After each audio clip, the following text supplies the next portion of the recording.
everyone. Today we're going to be feeding 4 gourami and 6 tetras, rosy tetras, and I don't know, dwarf gouramis. One are more orange and one are more blue. I forget the names of them, sorry.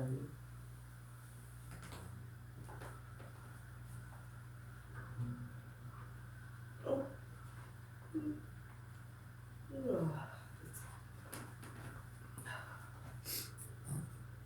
By the way, it's nighttime, feeding time for the fish.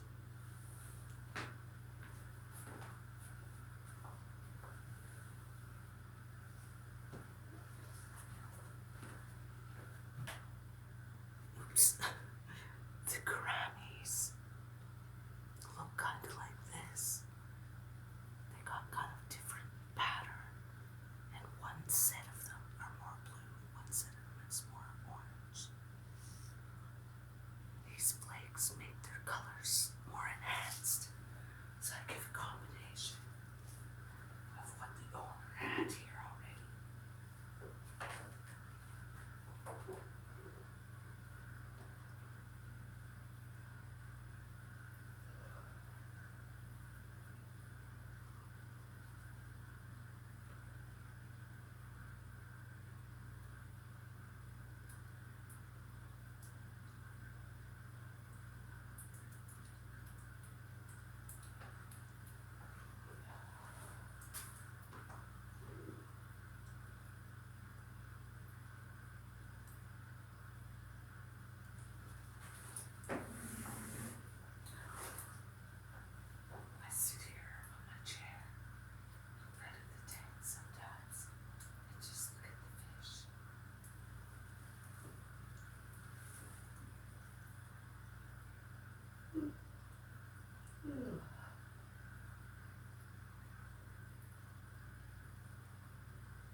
They said it had been going for a while and it was fine. I had somewhat of a tiny feeling I didn't think it was. 2 days later, the fish seemed to have a possible spot on the fin, which is called ick. So I sure hope they don't have ick because this tank is pretty big to have to change.